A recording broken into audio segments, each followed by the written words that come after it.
The billionaire's daughter refused Veggies for weeks until the old maid changed everything. The silence in the back of the Maybach was suffocating. Ethan Thorne, a man whose net worth fluctuated by millions before his morning coffee, stared blankly at the passing cityscape of Manhattan. The tinted windows turned the vibrant afternoon into a dull grey smear.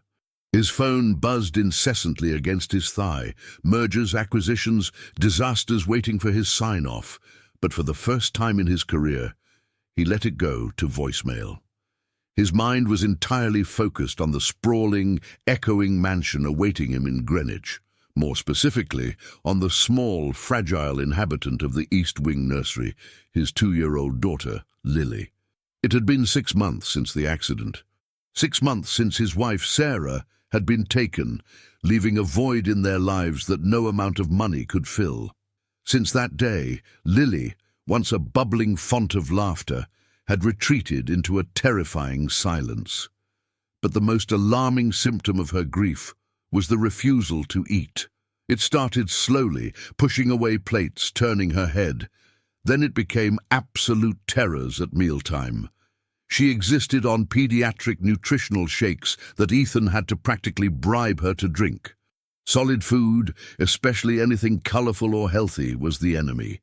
He had hired the best specialists, 5 nannies in as many months, all highly recommended, all armed with degrees in child psychology and advanced dietary techniques. They had all failed. The last one, a stern woman named Nanny Higgins, had quit yesterday, declaring Lily stubborn beyond clinical intervention. Ethan felt a familiar clawing panic in his chest. He was a titan of industry, yet he couldn't perform the most basic biological imperative, feeding his child. He felt useless, a failure. The car crunched over the gravel driveway of the Thorne estate. The limestone facade loomed, immense and impersonal. Ethan didn't wait for the chauffeur to open his door. He grabbed his briefcase and strode toward the front entrance, the heavy oak doors swinging open before he even reached the top step. Mrs. Sterling, the house manager, stood there. She was a woman made of sharp angles and starched linen, inefficient but utterly lacking in warmth. "Mr. Thorne," she greeted, her voice clipped.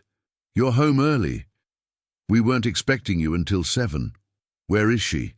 Ethan asked, bypassing pleasantries, dropping his briefcase on the console table with a loud thud that echoed through the 2-story foyer. "Lily is in the kitchen area, sir. The new temp agency replacement arrived an hour ago. I instructed her just to supervise Lily until the evening staff arrived, but..." Ethan didn't hear the rest. He was already moving toward the back of the house. A new temp. Great. Another stranger for Lily to scream at. He loosened his tie, feeling the constriction around his throat. He expected the usual sounds of dinner time, the high-pitched wail of refusal, the clatter of a thrown spoon, the exasperated sighs of a defeated caregiver. Instead, as he approached the long hallway leading to the main kitchen, he heard something else. Silence. No screams, no crying. His heart hammered against his ribs. Had something happened? Had she finally collapsed from malnutrition? He broke into a jog, his expensive Italian loafers slapping against the polished marble floor. He reached the archway of the kitchen and froze. The scene before him felt like a hallucination. The kitchen, usually a pristine, sterile laboratory of stainless steel and white marble, was bathed in the rich, syrupy light of the setting sun, pouring through the massive floor-to-ceiling windows. It turned the air golden. Sitting in her high chair, looking tiny against the vast expanse of the kitchen island, was Lily. She wore a light blue dress that used to fit perfectly, but now hung slightly loose on her frame. And sitting on a stool directly in front of her was Martha. She was the new temp, an elderly black woman, perhaps in her late 70s, with hair the color of steel wool pulled back in a practical bun. She wore a simple black uniform with a stark white collar, the kind that looked like it belonged in a different era. Her face was a map of deep lines, but her eyes, crinkling at the corners, held an expression Ethan hadn't seen in this house for half a year. Pure, unadulterated warmth. Martha held a small silver spoon. On the tip of it was a vibrant orange mound, mashed carrots, the enemy. Ethan stopped breathing. He watched, terrified that his presence would shatter the moment, as Martha didn't try to force the spoon into Lily's mouth. Instead, she moved the spoon through the air, making a soft, whooshing sound. "Now, Miss Lily," Martha murmured, her voice like dry leaves rustling, rich and textured. "This here isn't a carrot. No, ma'am. This is the Sunrise Express train. It's got a long way to go to the tummy station. Choo-choo!" She didn't push the spoon forward. She pulled it back slightly, feigning surprise. "Oh, it missed the tunnel. Where's that tunnel at?" Lily, whose face had been a mask of apathy for months, twitched. Her large, pale eyes, so like her mother's, tracked the spoon. A tiny, hesitant smile tugged at the corner of her mouth. Martha leaned in, her dark eyes sparkling with mischief. She crossed her eyes slightly and puffed out her cheeks, turning the simple act of holding a spoon into high comedy. Lily let out a sound.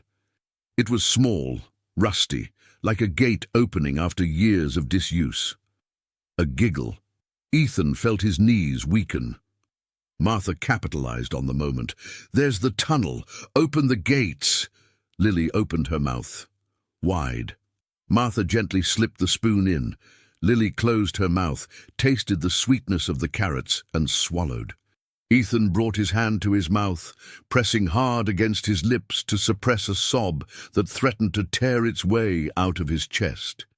His eyes burned, blurring the golden scene before him.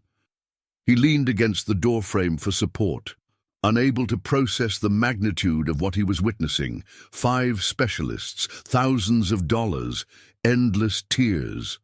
And here was an old woman with a crooked smile and a game about a train, achieving the impossible in an hour.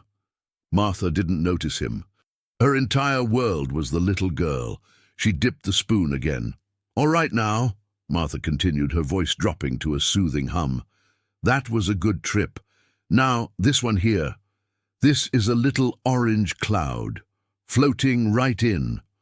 But as she fed Lily the next bite, Martha began to hum. It wasn't just a random tune. It was a specific, lilting melody, a folksy lullaby with a complex, haunting structure. It rose and fell in minor keys, something old and uniquely beautiful. Ethan felt the blood drain from his face. The sob he was holding back turned into a gasp of shock. He knew that melody. It wasn't a common nursery rhyme. It was a song Sarah used to hum to Lily when she was still in the womb. A song Sarah said her own grandmother had taught her in the hills of Virginia. Sarah had sung it every night while nursing Lily, a private, sacred ritual between mother and daughter. Ethan had never heard anyone else hum it, ever. The golden light seemed to intensify, wrapping around the old woman and his daughter, making them look like a painting, something divine and untouchable. Lily was eating, she was smiling, and the air was filled with the sound of his dead wife's private lullaby, coming from the lips of a total stranger. Ethan stared at Martha's profile, the strong nose, the gentle set of her jaw as she smiled at his daughter. Who was this woman? How did she know the song? He couldn't move. He stood paralyzed in the doorway, the powerful billionaire reduced to a trembling mess of gratitude, confusion, and a terrifying surge of hope that he had thought was gone forever. The kitchen, once a cold reminder of his failures, was suddenly bright with the impossible promise of healing. For the next 2 weeks, Ethan found himself doing something he hadn't done since he was a junior analyst hiding from his boss. He skulked around his own home. He became an observer in the shadows of the sprawling mansion, his gaze constantly drawn to the source of the newfound light in the house. Martha. The miracle in the kitchen wasn't a one-time event. Every mealtime became a quiet victory. Ethan would stand on the mezzanine overlooking the dining area or peek from behind the library doors, watching the ritual. Martha never used force. She never used complex psychological negotiation tactics. She used patience that seemed drawn from an endless well. She used stories. The green beans became little logs for building a fairy cabin in Lily's tummy.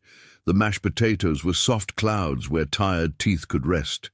And always there was the humming, that haunting melody that seemed to bypass Lily's trauma and connect directly to a primal sense of safety. Lily was still quiet, still fragile, but the haunted look in her eyes was being replaced by curiosity. Her cheeks were beginning to fill out, losing that terrifying gauntness that had kept Ethan awake at night. Ethan had instructed his assistant to triple Martha's wages, to give her whatever she needed, yet he hadn't formally spoken to her since that first night when he had stumbled into the kitchen, eyes red, and merely managed a choked "thank you" before retreating. He was afraid to break the spell. He was afraid that if he questioned her method or worse, asked about the song, the magic would evaporate. But not everyone in the Thorne household was enamored with the new arrival. Mrs. Sterling, who had run the house with military precision for a decade, watched Martha's integration with thinly veiled hostility. Sterling was a creature of rules, schedules, and sanitizing wipes. Martha was chaos in a uniform. "Mr. Thorne," Sterling approached him one evening in his study, holding a tablet displaying household metrics. "We need to discuss the new staff member, Martha." Ethan didn't look up from his paperwork, though his focus was entirely elsewhere. "What about her, Mrs. Sterling? Is Lily eating?" "Well, yes, she is consuming calories," Sterling admitted tightly. "But the methods are highly irregular and, frankly, unsanitary." Ethan finally looked up, his brow furrowed. "Unsanitary? What are you talking about?" Sterling pursed her lips. "Martha insists on bringing in her own food ingredients. Yesterday, I found her feeding Lily carrots that came from a dirt-covered bag in her tote. Not the organic, pre-washed imported carrots we stock. She claimed they were from her garden patch. Sir, we have no idea what bacteria are on those things. It violates every health protocol we have established." Ethan remembered the vibrant taste of the carrot Martha had encouraged Lily to eat. He remembered the color. It had looked real, not like the waxen-perfect vegetables in their refrigerators. "Is Lily sick?" Ethan asked quietly. "No, but it's only a matter of time before—" "Then let her be," Ethan cut her off, his voice harder than he intended. "If Martha wants to feed Lily carrots grown on the moon and Lily eats them, you let her. Do you understand?" Mrs. Sterling recoiled slightly, her nostrils flaring. The jealousy was palpable. For months, Sterling had tried to manage Lily's schedule, her intake, her environment, failing miserably. A woman with dirt under her fingernails had succeeded in days. "As you wish, sir, but I must register my formal objection regarding liability." "Objection noted," Ethan said, dismissed her. He watched Sterling leave, her spine rigid with indignation. He knew she felt threatened.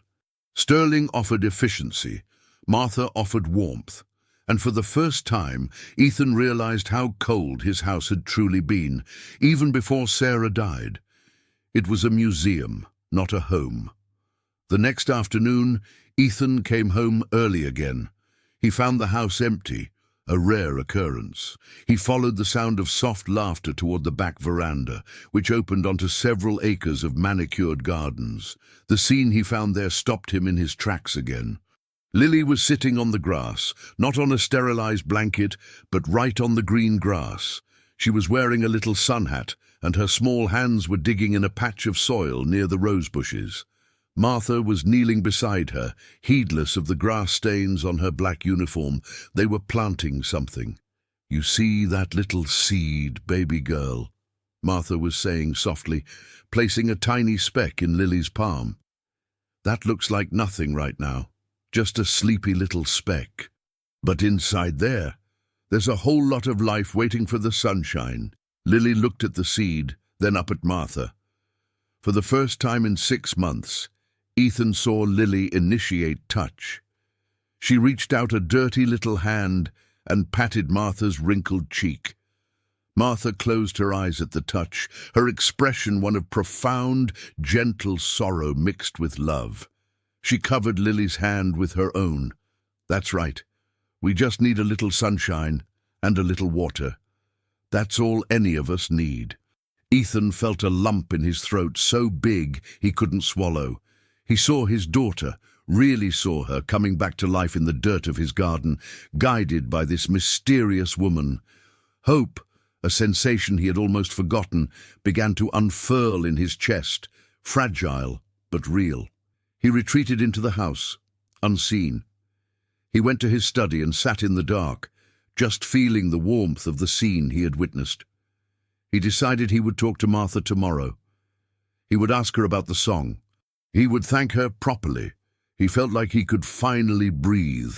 He didn't know that in the kitchen, Mrs. Sterling was staring at Martha's worn canvas tote bag hanging by the staff entrance door. Her eyes were calculating, cold, and desperate to regain control of her domain. She reached into her pocket and pulled out a small, ornate silver teaspoon, one of a set that had belonged to Ethan's great-grandmother. With a quick, furtive glance around to ensure she was alone, she slipped the silver spoon deep into the side pocket of Martha's bag. The atmosphere in Ethan's home office was thick with tension, a stark contrast to the golden warmth that had begun to fill the kitchen over the last 2 weeks. The merger with the Yamamoto Group, a deal worth billions, was teetering on the edge of collapse. Ethan had been on conference calls since 4 a.m., his temper fraying with every incompetent lawyer and hesitant investor. He was running on caffeine and adrenaline, his patience non-existent. It was in this volatile state that Mrs. Sterling chose to strike. She knocked once, sharp and authoritative, before entering without waiting for a response. She held a small velvet pouch in her hands, her face arranged in a mask of pained duty. "Sir, I apologize for the interruption," she said, her voice dropping to a conspiratorial whisper. "But this could not wait. It concerns the safety of the household and the integrity of your staff." Ethan rubbed his temples, muting the conference call. "Make it quick, Sterling. The Japanese investors are waiting." "I found this in Martha's bag," Sterling said, stepping forward and upending the pouch onto his mahogany desk. A heavy, ornate silver spoon clattered onto the wood. Ethan recognized it immediately. It was from the antique sterling silver set his grandmother had brought from France, an heirloom, irreplaceable. "I caught her trying to sneak out the side door with her bag heavily guarded," Sterling lied smoothly, the falsehood practiced and polished. "I insisted on a check. She claimed it was just scraps for her garden. But I found this wrapped in a dirty napkin. She's stealing from you, sir, right under our noses." Ethan stared at the spoon. The image of Martha's gentle hands feeding Lily clashed violently with the evidence before him, but stress has a way of blinding logic. He felt a surge of betrayal. He had welcomed this woman, paid her triple, allowed her to break his rules, and this was how she repaid him. By stealing family heirlooms? "Where is she?" Ethan asked, his voice low and dangerous. "In the kitchen. With Lily." Ethan stood up, ending the call without a word to the investors. He stormed out of the office, the silver spoon gripped tightly in his fist. He marched down the hallway, the anger vibrating off him. He burst into the kitchen. The scene was peaceful, too peaceful. Martha was wiping Lily's face with a warm cloth, humming that same haunting tune. Lily looked content, her eyes bright. "Get away from her," Ethan barked, the sound cracking the serenity of the room like a gunshot. Martha jumped, dropping the cloth. Lily flinched, her eyes widening in terror at her father's tone. "Mr. Thorne?" Martha asked, confusion etched into her deep wrinkles. "Is everything all right?" "Don't play innocent with me." Ethan stepped forward, slamming the silver spoon onto the marble island. It rang out, a harsh metallic accusation. "Mrs. Sterling found this in your bag, my grandmother's silver. Did you think I wouldn't notice? Did you think because you got my daughter to eat a few carrots, you could rob me blind?" Martha looked at the spoon, then at Ethan. She didn't gasp. She didn't start shouting defenses. She looked past him to the doorway, where Mrs. Sterling stood with a smug, satisfied smirk. Martha understood instantly. She looked back at Ethan, her eyes filled not with guilt, but with a profound, crushing disappointment. "I did not take that, sir," Martha said, her voice calm but trembling slightly. "I have never taken a penny that wasn't mine." "The evidence says otherwise," Ethan snapped, too angry to see the truth in her eyes. "You're fired. Get your things. Get out of my house. Now." "Daddy," Lily whimpered, sensing the aggression. She reached out a hand toward Martha. Ma. "Don't speak to her," Ethan commanded, scooping Lily up. Ideally, he wanted to protect her, but his grip was too tight, his energy too frantic. Lily immediately started to cry, reaching over his shoulder for the old woman. Martha looked at the crying child, her heart clearly breaking. She took a step forward. "Sir, please, she needs to be safe from thieves," Ethan cut her off. "If you aren't gone in 5 minutes, I'm calling the police." Martha stood tall. She smoothed her apron, looked at Lily one last time, a look of pure love that Ethan was too blind to process, and nodded slowly. "Goodbye, little bird," she whispered. She turned and walked out the back door. The silence she left behind lasted exactly 3 seconds. Then the screaming started. It wasn't the fussy crying of a toddler. It was a guttural, terrifying scream of abandonment. Lily thrashed in Ethan's arms, arching her back, her face turning a dangerous shade of purple. She clawed at his shirt, pointing at the door where Martha had vanished. "Shh, Lily, it's okay, Daddy's here." Ethan tried to soothe her, but he felt like a stranger holding a wild animal. The rest of the day was a descent into hell. Lily refused to be put down. She refused to look at Ethan. When dinner came, Mrs. Sterling entered with a bowl of premium organic puree, wearing a smile that didn't reach her eyes. "Here we go, sweetie," Sterling cooed, bringing the spoon to Lily's lips. Lily screamed and slapped the spoon away with surprising force. The puree splattered across Sterling's pristine uniform. Lily then grabbed the bowl and threw it onto the floor, the ceramic shattering. "Get out!" Ethan roared at Sterling, his nerves shredded. By midnight, the mansion felt like a tomb. Lily had finally exhausted herself into a fitful sleep, but her skin was burning hot, a fever of distress. Ethan sat by her bed, watching her toss and turn. Every few minutes she would whimper in her sleep. "Martha, Martha." The name pierced Ethan's heart. She wasn't calling for her mother. She was calling for the maid. Ethan buried his face in his hands. The adrenaline of the anger had faded, leaving behind a cold pit of doubt. He replayed the scene in the kitchen, Martha's lack of defense, the look in her eyes, and the convenient timing of Mrs. Sterling finding the spoon. He looked at his daughter, feverish and miserable because he had banished the only person who could reach her. "What have I done?" he whispered to the darkness. The morning sun hit the Thorne mansion, but it brought no warmth. The house felt sterile, dead.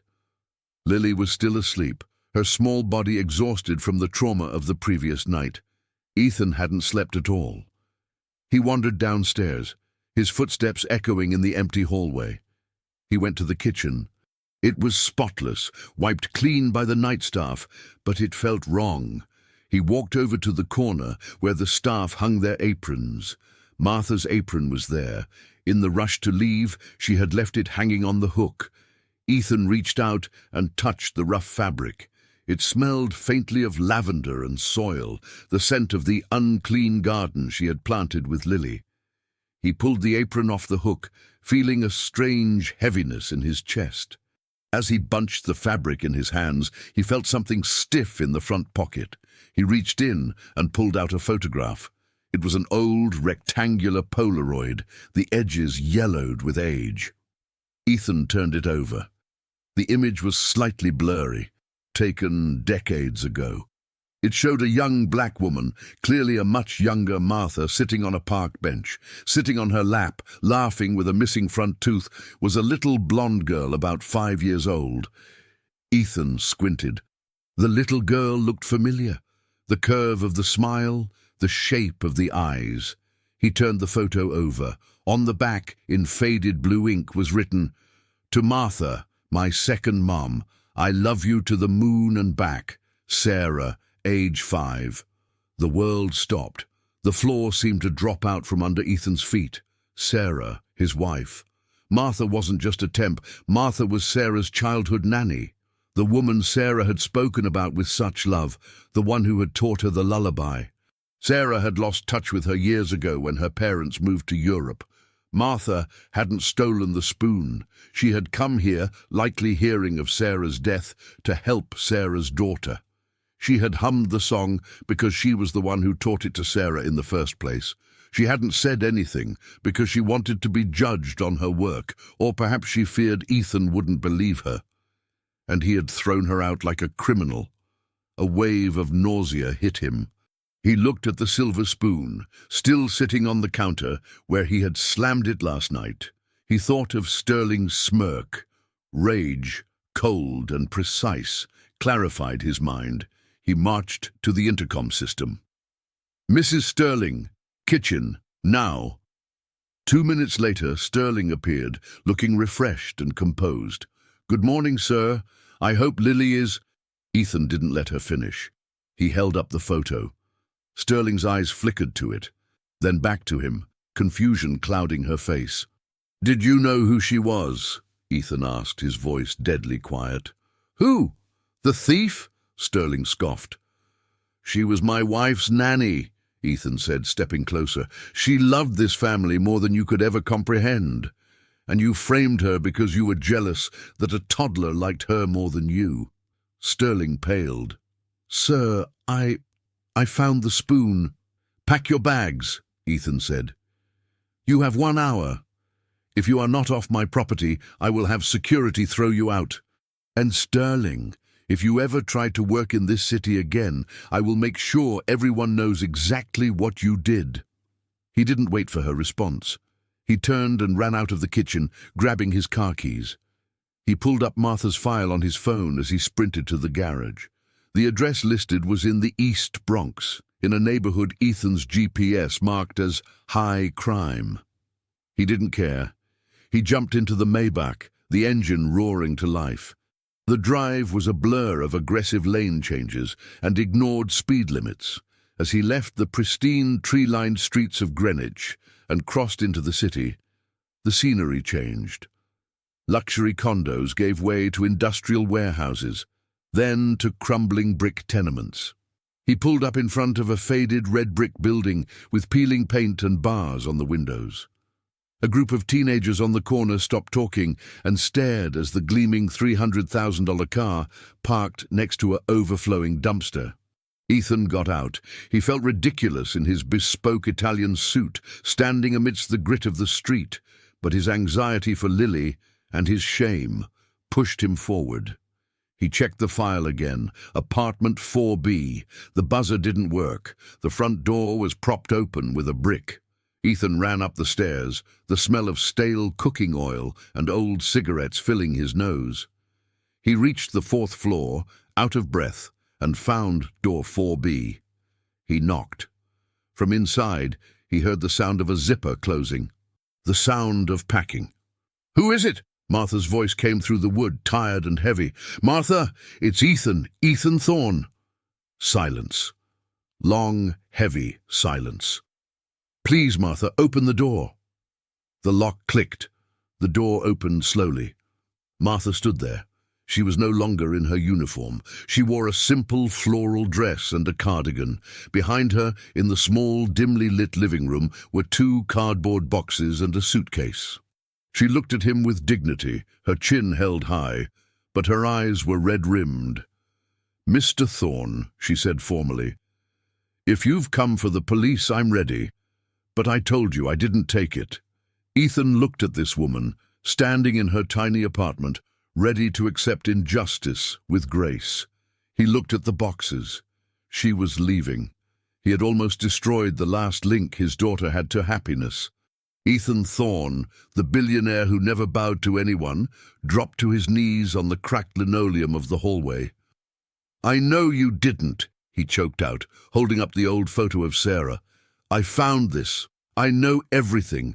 I am so sorry." Martha looked down at the photo in his trembling hand. Her composure cracked. She brought a hand to her mouth. "I fired Mrs. Sterling," Ethan said, looking up at her, tears streaming down his face. Lily has a fever. She won't eat.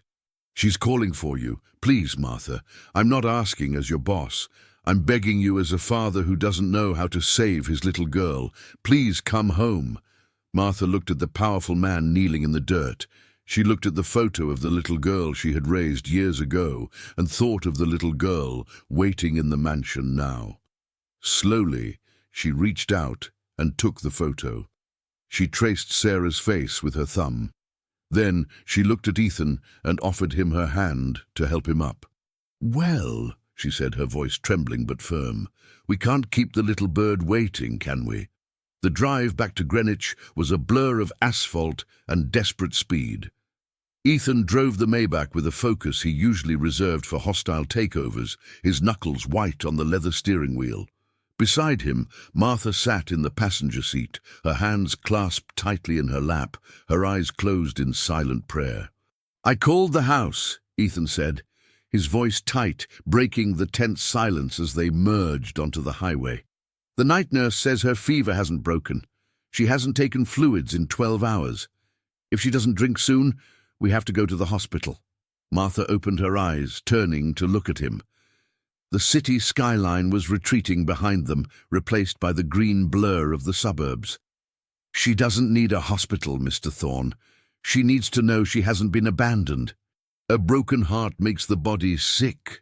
I saw it happen with your wife when she was small, the first time her parents went away for a month." Ethan flinched. Every mention of Sarah was a dagger, but also a gift. "You really raised her," he whispered. "Sarah never told me. She said she had a nanny who saved her life, but she never said it was... She never said your name. She called me Mata." Martha smiled sadly. "Just like Lily does. Sarah had trouble with her R's until she was 6. By the time she could say Martha, the nickname stuck." Ethan swallowed hard, fighting back tears. He had been so busy building his empire, so busy grieving in his own selfish, isolated way, that he had almost destroyed the living legacy of his wife. The car screeched through the iron gates of the estate, tires crunching on the gravel. Ethan didn't wait for the car to stop completely before he threw the door open. He ran around to the passenger side, helping Martha out. "This way," he urged. They burst through the front doors. The house felt different now. The oppressive silence that had hung over it since Sarah's death seemed to thicken, heavy with the weight of a sick child. A young maid, looking terrified, met them at the bottom of the stairs. "Mr. Thorne, thank God," she gasped. She's staring at the wall. She won't make a sound." Ethan looked at Martha. "Go. I'll get the kitchen staff to bring the broth." "No," Martha said firmly, stopping him with a hand on his arm. "You come with me. She needs both of us. The soup can wait 5 minutes. The love cannot." Ethan nodded, humbled. He followed Martha up the grand staircase, his heart hammering against his ribs. They reached the nursery door. It was ajar. Inside, the heavy velvet curtains were drawn, blocking out the afternoon sun. The room smelled of antiseptic and distress. In the center of the room, in her crib, Lily lay curled in a tight ball. She looked impossibly small. Her face was flushed, her breathing shallow and ragged. Ethan felt a surge of panic. She looked worse than he had imagined. Martha didn't rush. She didn't panic. She stepped into the room with a calm, radiating presence. She walked to the window and pulled the curtains back just a few inches, letting a slice of warm, golden sunlight cut through the gloom. "Well now?" Martha's voice filled the room, not loud, but rich and grounding. "It's a bit dark in here for a party, isn't it?" Lily didn't move. Martha walked to the crib. She lowered the side rail with a soft click. She didn't pick Lily up immediately. She reached out and placed her cool, weathered hand on Lily's burning forehead. "Hello, little bird," she whispered. "Martha is home." The reaction was slow, painful to watch. Lily's eyelids fluttered. She let out a dry, rasping whimper. She turned her head, fighting the lethargy of the fever, until her eyes found Martha's face. For a second, there was confusion. Then, recognition. Lily's lower lip trembled. She reached up with weak arms, her fingers grasping at air. "Ma-ta!" Martha scooped her up. It wasn't the clinical hold of a nurse, it was an embrace that enveloped the child completely. She rocked her back and forth, burying her face in Lily's sweaty curls. "I'm here, baby. I'm here. I'm sorry I went away." "I'm never going away again." Ethan stood in the doorway, watching the knot in his chest loosen. He saw Lily's shoulders drop. He saw the tension leave her small body as she buried her face in Martha's neck. The crying that followed wasn't the hysterical screaming of the night before. It was the soft, releasing weeping of relief. Martha looked up at Ethan over Lily's head. She nodded toward the spot beside her. Ethan approached. He sat on the edge of the bed, his expensive suit wrinkling, not caring in the least. He reached out and stroked Lily's back. "Daddy's here too, Lily," he choked out. "And I'm so sorry." Lily looked at him. She didn't pull away. She reached out one hand and grabbed his finger, holding it tight, linking the three of them together. 10 minutes later, the young maid entered with a tray. On it was a bowl of warm, homemade vegetable broth, Martha's recipe, made from the dirty vegetables from the garden. Martha sat in the rocking chair with Lily on her lap. Ethan pulled a stool close, sitting knee to knee with them. "Now," Martha said, stirring the broth, "I heard a rumor that the tummy station is closed. Is that true?" Lily watched the spoon, her eyes still tired but no longer dull. "I think," Ethan said, his voice unsteady but finding the rhythm, "I think we need to open the gates for the— What is it today, Martha?" Martha smiled, dipping the spoon. Today it's a submarine, going deep underwater." She started to hum, that melody, the one Sarah had loved. The notes floated through the nursery, weaving a protective spell around them. Martha moved the spoon. "Dive, dive, dive." Lily opened her mouth. She took the broth. She swallowed. Ethan let out a breath he felt he had been holding for 6 months. She took another bite, and another. The color began to return to her cheeks as the nourishment and the hydration hit her system. But more than the food, it was the atmosphere. The cold, sterile mansion had been breached. Love had gotten in. When the bowl was empty, Lily was asleep, a peaceful, deep sleep, without fever dreams. Martha stood up to put her in the crib, but Ethan stopped her. "No," he said softly. "Let her sleep on you a little longer. I just want to watch." And so they sat there as the sun went down, the billionaire and the maid, united by the sleeping child. In the silence, Ethan made a vow to himself. He would never prioritize business over this again. He would never let status blind him to character. "You're not a temp anymore, Martha," Ethan whispered in the twilight. "You're family. You stay as long as you want, forever." Martha looked down at the sleeping child, tracing the curve of her cheek. "I'm not going anywhere, Mr. Thorne. We have a lot of vegetables to plant." Epilogue. 3 years later, the back garden of the Thorne estate was unrecognizable. What was once a rigid landscape display of ornamental hedges was now a chaotic, vibrant explosion of life.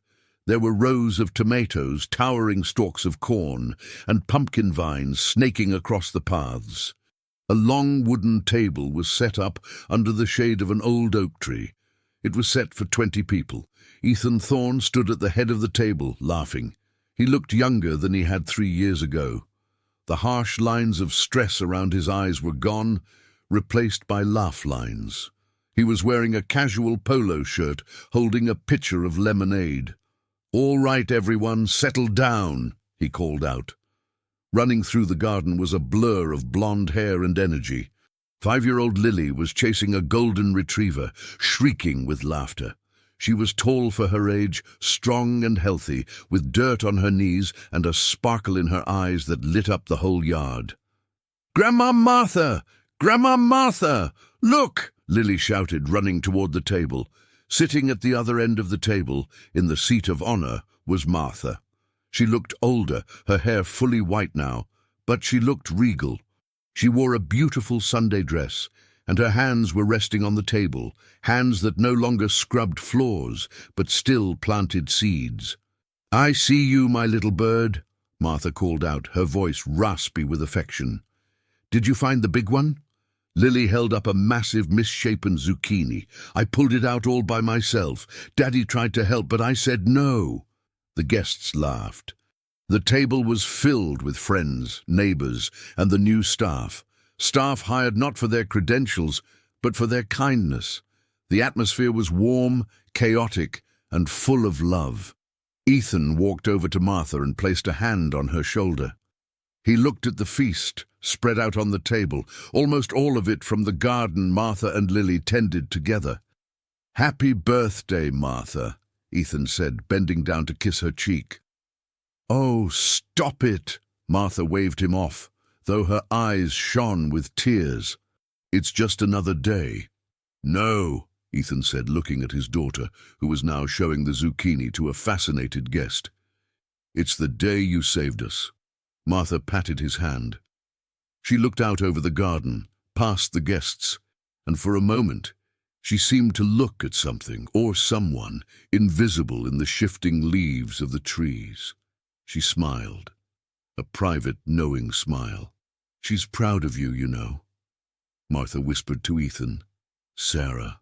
She's watching this and she is so proud." Ethan squeezed her shoulder, his throat tight with gratitude. "I know, because she sent you." "All right," Lily yelled, climbing onto her chair. "Grandma Martha says we can't eat until we sing, but not the birthday song, the Veggies song." The guests, who all knew the drill by now, groaned good-naturedly. "1, 2, 3, Martha conducted with her fork. And there, in the garden of the billionaire who had learned that money couldn't buy hunger but love could feed a soul, the whole party began to hum. It was the lullaby, the ancient lilting melody from the hills of Virginia. It rose up into the summer air, a song of healing, a song of family, weaving through the trees and up toward the sky. Lily grabbed a bread roll with one hand and Martha's hand with the other. She took a big bite, chewing happily, surrounded by the only thing that truly mattered. End of story.